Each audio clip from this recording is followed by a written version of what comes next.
Akala ko ang paglalakbay na ito pauwi ay para lamang tuparin ang isang pangako. Maglinis ng ilang souvenir, magsunog ng insenso, pagkatapos ay bumalik sa lungsod. Pero nagkamali ako. Ganap na mali. Si Claire ay nakatayo sa gitna ng isang malayong hanay ng bundok. Ang pulang dugo na paglubog ng araw ay sumisikat sa kanopi ng isang sinaunang puno, isang piraso ng pulang tela na lumilipad sa paligid ng lumot na puno ng kahoy. Claire, may mga sikreto na hindi maibabaon ng panahon. May mga kaluluwa na hindi pa napapagpahinga.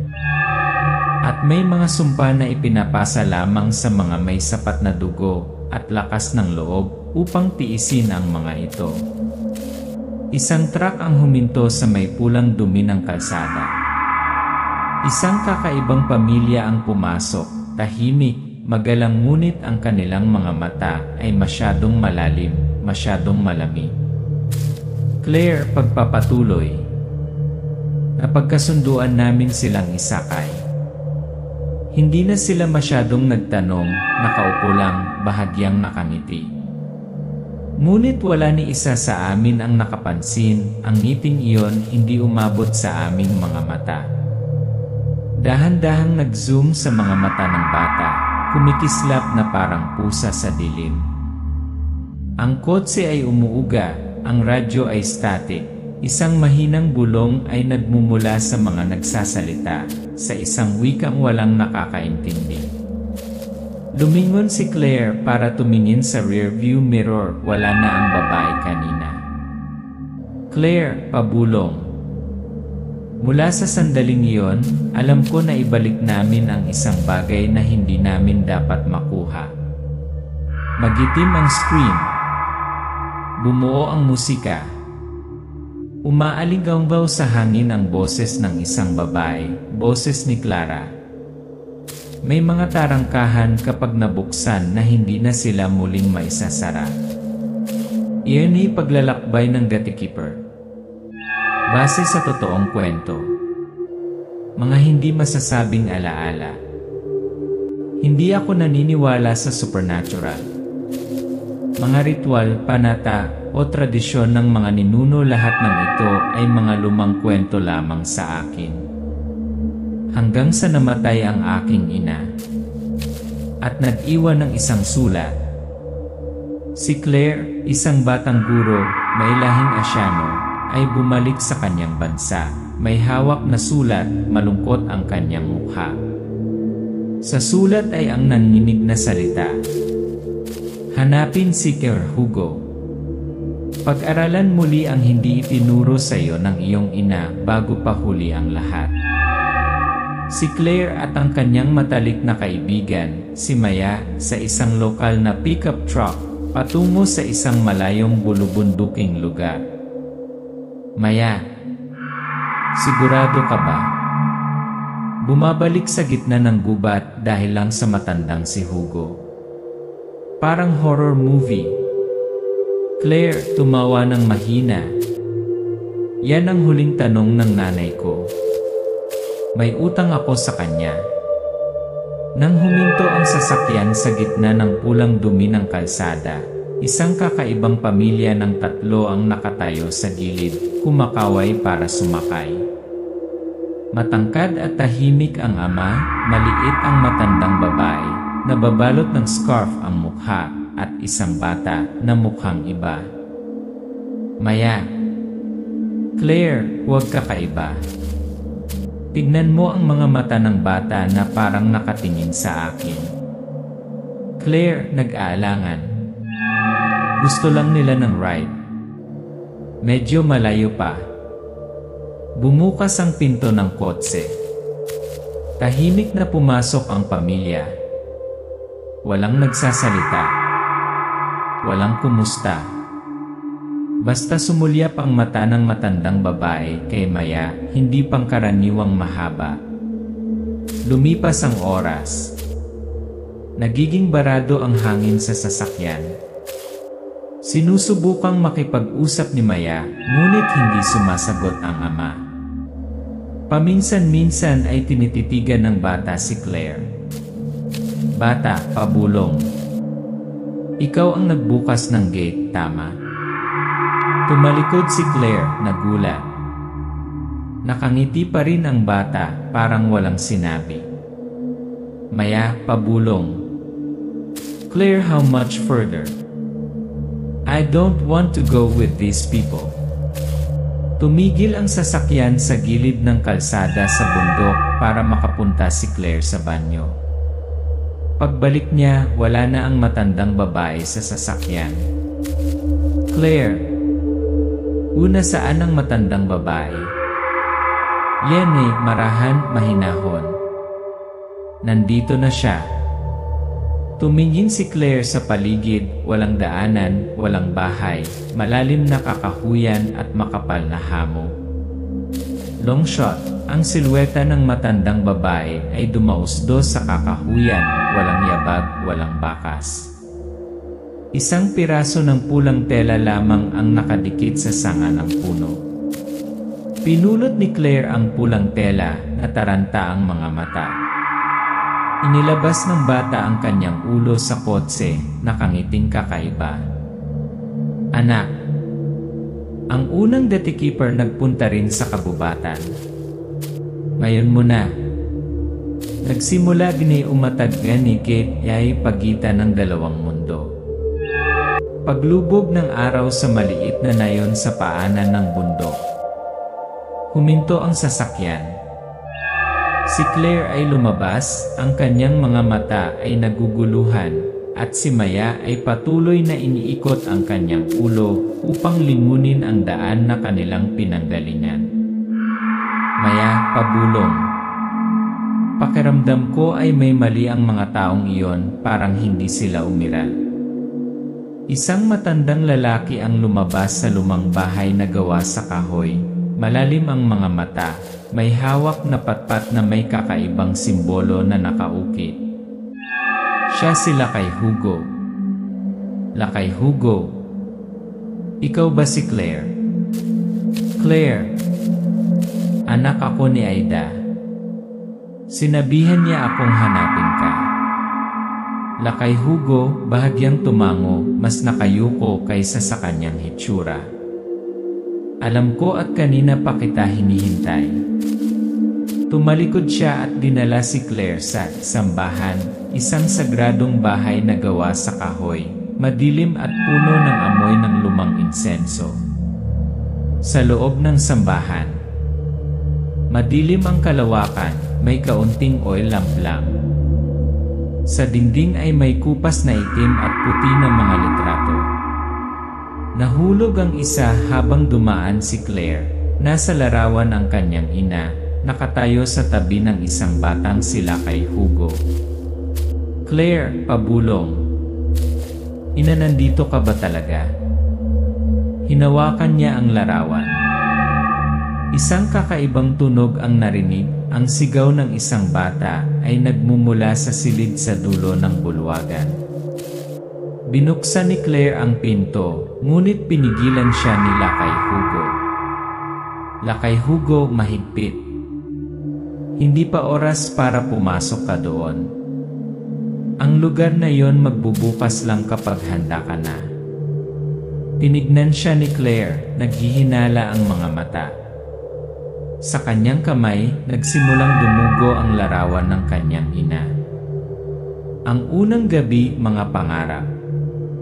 Nakahiga si Claire sa isang kawayan, sumisikat ang liwanag ng buwan sa bintana.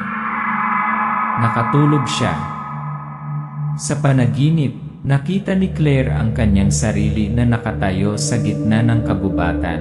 Ang kanyang mga kamay ay may bahid ng dugo, isang katawan na may putol na daliri na nakahiga sa ilalim ng puno ng balete. Umaalingaw sa lahat ng dako ang tunog ng pag-iyak ng sanggol. Ang boses ng isang babae ay tumatawag sa kanyang pangalan, nanginginig. Claire, huwag mong hayaang maulit ang kasaysayan, huwag kang magtiwala sa kanya. Nagising si Claire, malamig na pawis sa kanyang likod, ang bulong ay nasa kanyang tenga. Ang sumunod na eksena sa umaga ang selyadong silid. Palusot pabalik si Claire sa ipinagbabawal na silid. Sinira niya ang kandado. Sa loob ay mga sinaunang balumbon, mga bahid ng dugo sa sahig na bato. Sa gitna ng silid ay isang mangkok na itim na bato, sa loob ay buhok ng tao at parang pinaso na kuko. Natuklasan niya ang isang notebook, ang pabalat ay may pangalang Aida. Ang mga salita ay napunit, ngunit ang huling pangungusap ay nananatili. Kung nabasa ito ni Claire, ibig sabihin hindi ako nakarating sa oras. Tunog ng mga yabag sa likod niya, matagal nang nakatayo doon si Lakay Hugo. Lakay Hugo, malalim na boses. Sabi ko sa'yo, hindi ka pa handa. Claire, firm. Anong tinatago mo? Anong ginawa ng nanay ko dito? Anong ritual ito? Lakay Hugo, umiti. Malalaman mo pagdating ng panahon. Ngunit tandaan, siya na nagbubukas ng gate ay hindi dapat umatras. Umurong si Claire, ang kanyang mga mata ay natatakot ngunit determinado. Ang kamera ay nag-zoom in sa kanyang mga mata, nanginginig ngunit puno ng apoy ng paghihimagsik. Claire, voice over. Nagsisimula na akong maunawaan ang ibinigay sa akin ay hindi lamang gawa ng isang gamot. Ito ay isang sumpa. Lumilitaw sa panaginip ang sinaunang puno ng balete. Ang mga dahon nito ay nagiging pula ng dugo. Sa ilalim ng puno, unti-unting nabibitak ang pintong bato. Ang bantay pinto ang magtatatak nito o magsasakripisyo. Nagising si Claire sa kalagitnaan ng gabi, walang tao ang bahay. Maya, ang kanyang matalik na kaibigan ay nawala ng walang bakas. Nakaawang ang pinto, bumubuhos ang ulan sa labas. Isang punit na pulang scarf ang nakalatag sa pintuan. Claire, nanginginig na tumatawag. Maya? Maya? Tumakbo siya palabas, kumulog, na sinundan ng mahinang tawa mula sa kakahuyan. Maulan na gabi at bakas ng dugo. Sinusundan ni Claire ang putik at ilang patak ng dugo. Huminto siya sa isang matandang puno, sa ilalim ng kidlat. Ang silweta ni Maya ay kinaladkad sa dilim ng isang bagay na hindi matukoy. Sinusubukan niyang sumigaw, ngunit tinakpan ng malamig na kamay ang kanyang bibig mula sa likuran. Si Myra ito, isang babaeng nayon, ngunit ang kanyang mga mata ay hindi pangkaraniwang kumikinang. Henry Ray, pabulong. Kung gusto mong mabuhay, huwag kang sumigaw. Maililigtas mo pa rin ang kaibigan mo pero hindi sa paraang iniisip mo. Dinala si Claire sa isang underground tunnel sa ibaba ng village. Sa kumikislap na liwanag, dose-dosenang mga estatwa ng bato ang nakahiga.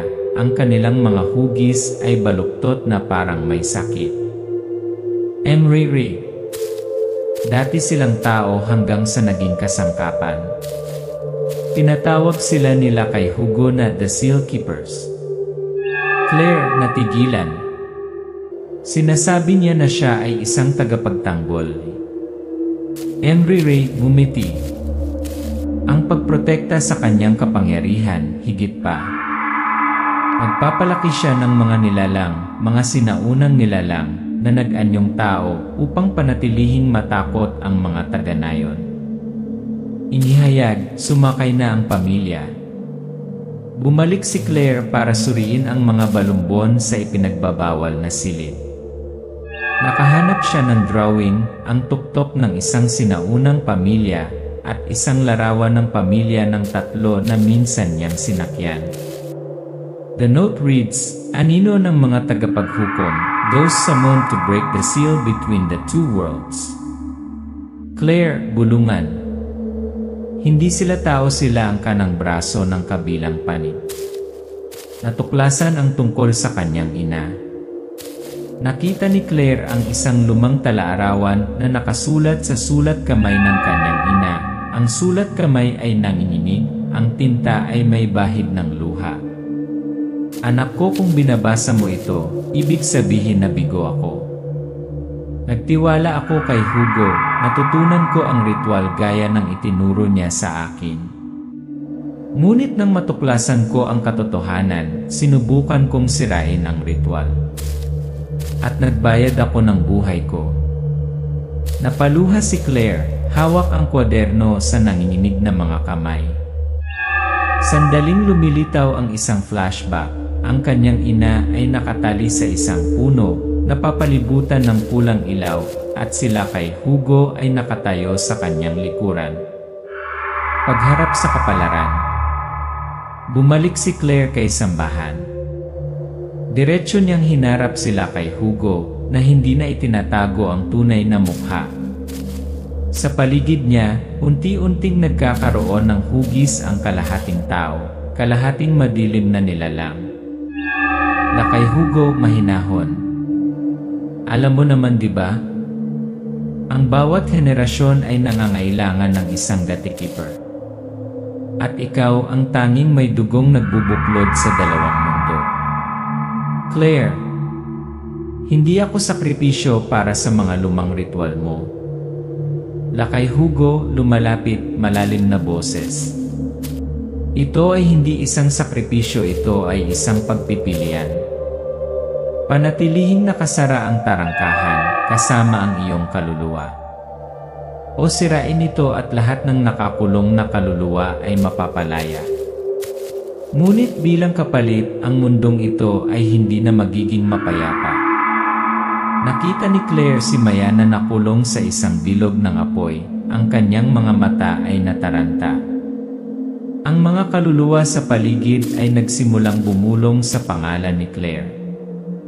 Ang kamera ay umiikot sa paligid ni Claire. Ang tunog ng pag-iyak ng kanyang ina, ang kanyang paghingi ng tulong, ang tawag ng kanyang ina.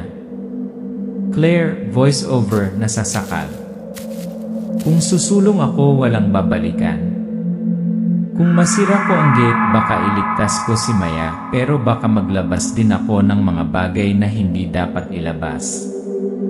Nag-zoom in ang kamera sa kanyang mukha, tumutulo ang mga luha, nagliliyab ang mga mata sa determinasyon. Claire, pabulong. Kung pinili ako ng tadhana, kung gayon pipiliin kong isulat muli.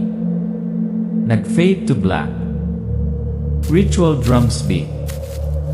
May lalabas na text. Claire has made her decision. Pero ang gate magbubukas lang kapag dumaloy muli ang dugo. Wala akong oras. Wala na si Maya sa sarili niya. Ang matandang puno ay humihinal na parang namamatay na nilalang. At ang mga demonyo ay bumalik. Biglang sumulpot sa gitna ng nayon ang pamilyang namamasyal. Hindi na itinago ang kanilang mga pagkakakilanlan. Punit-punit na laman, abnormal na mahahabang mga paa, mga tinig na kasing gaspang ng mga giling na bato. Lenny, dobling boses, umaalingaw-ngaw. Ang ikatlong gatekeeper ay handa na. Dalhin mo siya sa puno ng daan. Nakatali si Claire sa sinaunang puno ng kahoy. Si Claire ay isinasama sa sinaunang puno ng kahoy, ang lugar na lumitaw sa panaginip. Sabay, nagsimulang dumugo ang mga sinaunang inukit. Si Maya ay inilagay sa isang batong mesa sa tabi nito. Ang kanyang mga mata ay mapuputi, sinapian ng mga demonyo. Kay Hugo, lumalabas sa seremonyal na kasuotan. Para mapanatili ang hangganan, kailangan ng kaluluwa ng dalawang linya ng dugo. At ikaw, Claire, ang huling susi. Si Lakay ay nagsimulang umawit. Ang bilog ng dugo sa ilalim ng kanyang mga paa ay kumikinang. Ang maitim na nilalang ay bumangon mula sa lupa, dugo ang katawan, walang buhay na mukha. Nagpupumigla si Claire, pero nakatali ng sagradong pulang tela. Tumingin siya kay Maya, tumutulo ang luha, pero biglang lumingon si Maya sa kanya, nakangiti ng kakaiba. Claire, nanginginig ang boses. Maya, hindi, huwag mong hayaang kunin kanila. Nilalang si Maya. Wala na si Maya. May kwarto lang ako. Sumiklab ang labanan. Lumabas si Myra mula sa kadiliman. Sa kanyang kamay ay isang asul na totem, ang imutya ng angkan ng tagapag-alaga. Inihagis niya ito patungo sa bilog ng dugo na sinira ang hangganan ng proteksyon. Emery Ray sumisigaw. Tumakbo ka, Claire! Buhay pa ang puno!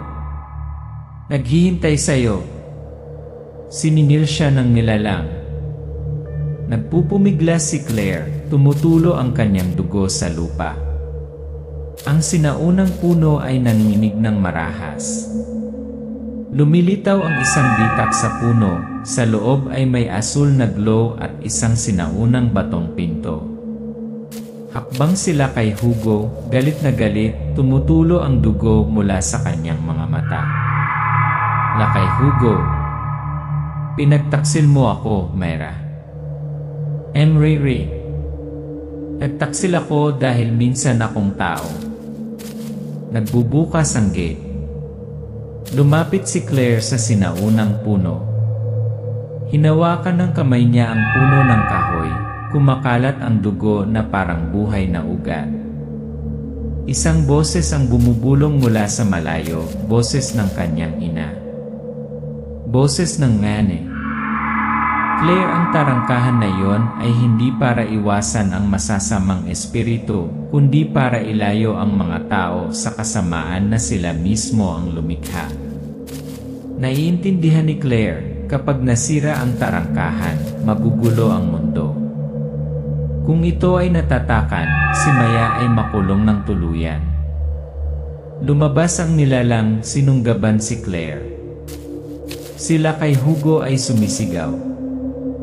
Si Myra ay sinaksak mula sa likuran, ang liwanag ay nawawala sa kanyang mga mata.